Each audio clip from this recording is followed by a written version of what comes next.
Welcome to our Beyond the Podium Election 2024 coverage. I'm WTOV9 evening anchor Dylan Cleland. Today we are focusing on the race for Ohio's 6th congressional district.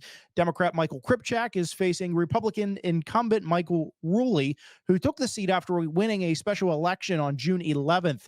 That was to replace former Congressman Bill Johnson, who resigned at the start of 2024. Here's more from my one-on-one sit-down with Republican incumbent Michael Rulli. Congressman Rulli, thanks for sitting down with us today. It's good to have you back in the area. Wanted to talk to you about how the campaign has been going since you obviously earned the nomination and earned the spot as congressman in the special election. How have things been going? Well, it's an unusual time. It's, 4 elections in a year. I never could imagine that could happen, but, we've taken the ground running and, there's the policy side and the political side. So the policy side, I'm a member of Judiciary and I'm a member of Workforce and Ed under Dr. Fox. So those are consuming committees, with lots of homework and lots of points of focus that we have to concentrate on.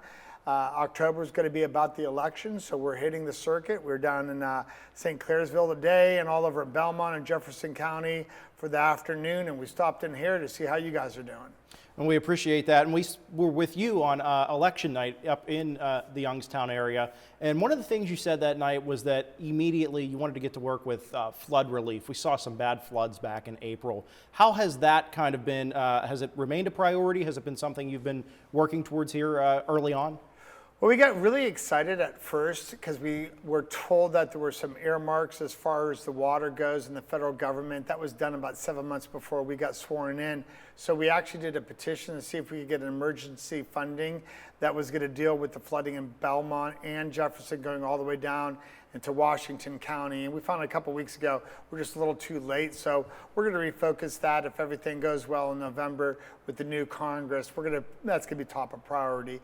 And Mother Nature is a little unusual sometimes. We had a summer full of drought, and then with this hurricane that we're experiencing right now, the farmers are, finally getting a chance to wet their whistle a little bit.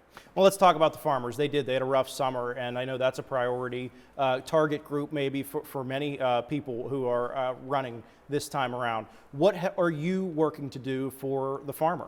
There's a lot involved in that. I've been a Farm Bureau member since 1992, so it's very personal and dear to me. And I'm a big guy with 4-H. I've been at a 4-H auction in Canfield my entire life, every year since I've been born. But the farmers have a lot to deal with. We have the foreign markets that we have to deal with, and trade embargoes and tariffs that are put on our product, and we have to figure out how we get our product to market the best we can.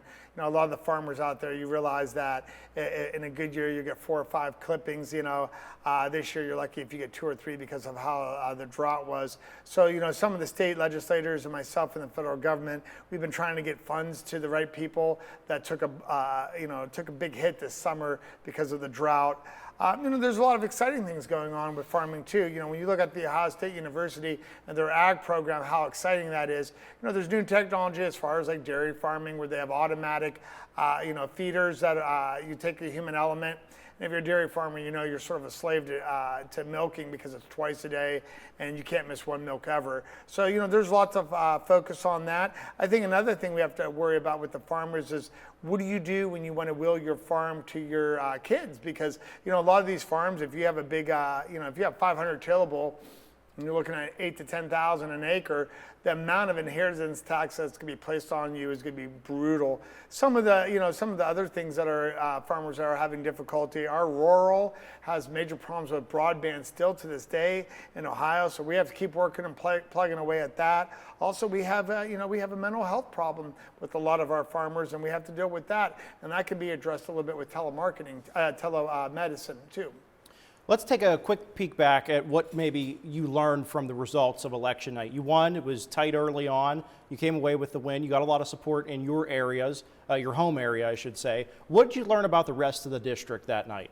Well, as far as like the special election, which actually placed me as a member of Congress, I think the miscommunication was maybe a little bit of my fault, where we saw tens of thousands of voters that voted in the primary and the Republican caucus did not vote in the special election.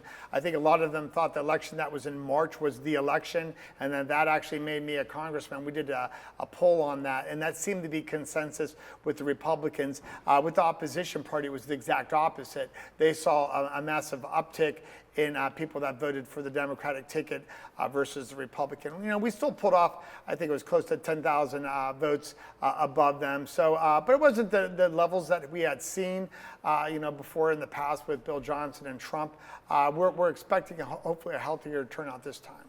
As far as policy goes, what are your top priorities? What you had back in March, May, do you think those run now consistent? Yeah, the policies are still pretty much in place. You know, there's for all your listeners that are curious about this election in November, as far as the congressional seat of the Ohio 6, the contrast between my opponent and I are brutal. I don't know how else to say this. The reason why I'm endorsed by all the trades is the opposition party is really afraid to talk about closing down the borders. You know, the border is a major issue. We will close down the border, and we could debate that. They have some talking points where they think they're addressing the border crisis. They have not. They talk about this bill that had a bipartisan support and never even reached the Senate floor for a vote. However, the House of Representatives had a solid bill that went all the way through, passed, was delivered to Chuck Schumer, and he sat on it. So there's a lot of depth that we can go there. You know, with the border being open, it jeopardizes our jobs in Ohio. It jeopardizes our kids with fentanyl in Ohio. There's a lot of different issues as far as that goes. And another contrast between my opponent and myself is energy. You know, we have to drill, baby, drill. We have to drill till we can't drill any further, because once you do that, you're going to produce so much natural gas in the Ohio 6 that you're going to buy yourself to 20 years to get to all of the above approach, which the opposition party wants to take right now. Well, that approach is okay, 20 years, but you need a bridge, and natural gas is the only pathway.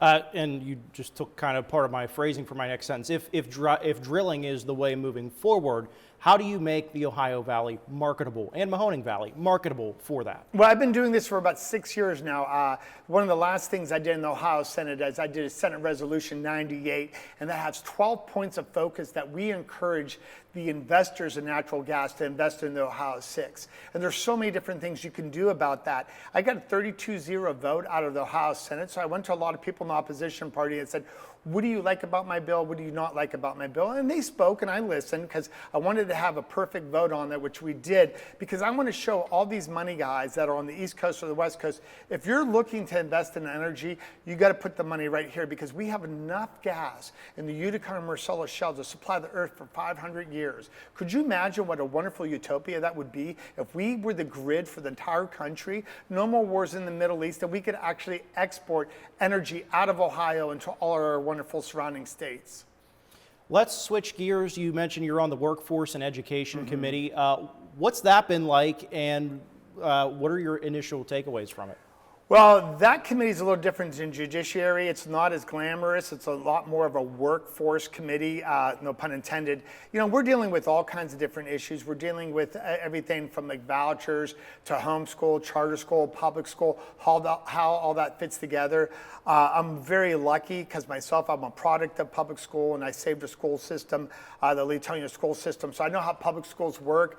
I have a daughter in Catholic school. Most of my friends do homeschool. So I understand all the above. In the Ohio Senate, we were instrumental of creating EdChoice. Now, EdChoice is a wonderful thing, especially if you're an urban mom and you're a single mom and your school system really isn't up to par. You know, I saw before the failings of East Cleveland, Lorain, Youngstown, Toledo, Dayton, where you're spending, you know, $25,000 to $35,000 to educate a kid, and we have rural schools that are doing it for $7,000 to $10,000. I need to give those tools to the mom. So the mom that's single and has 2 or 3 kids in the school system, if the school system is failing that mom, she needs to have that freedom to take that kid and put that kid anywhere to get the best education so their child actually has a future. And EdChoice is that path. It allows a voucher for you to take their kid to any school that you need to take it to make sure your child has the best education. And that's at the childhood level, of course. Let's talk a little bit about at that transitional level. You know, we hear about 2- and 4-year college programs, but there's a lot of opportunity in trade schools, in workforce development programs that the state has developed. Is this something that you could see maybe going to the federal level? That is one of my favorite subjects. I was instrumental in creating the Utica Shell Academy. So what I like to think is some people, a 4-year degree is perfect. And if that's your path, the Ohio State University, Ohio U, we have all these great schools that would love to have your application, but it's not for everyone. So what I was doing in my last couple of years in the Ohio Senate, especially with the Utica Shell Academy in particular in Selinsville, Ohio, we want to get kids that in 6th or 7th grade, usually by the time you get in 9th or 10th, you've already been hanging out with the wrong crowd and you've already lost that zest for life.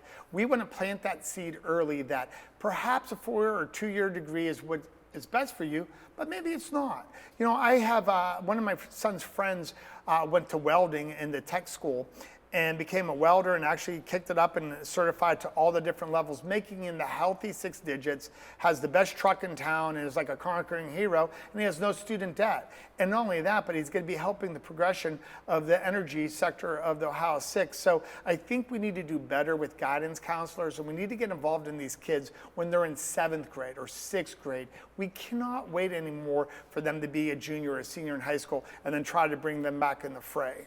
And to that point, you were here when the STEM Center in Steubenville opened, Steubenville City Schools. It starts at 9th grade. Is this something now, okay, we have these resources, we need to extend them then to kind of bridge that gap to those younger kids? I don't think you could have possibly come up with a better example than that. I think Big Red STEM School is off the hook, and now they're starting to work with Youngstown State University, and they're going to work with Akron and Kent, and they're going to be able to get these kids into a feeder program. How exciting it is if you're in high school and you're able to get hands-on experience in a STEM program. My hat's off to Steubenville for taking the lead on that. I think that's going to be an example for a lot of other schools in the future.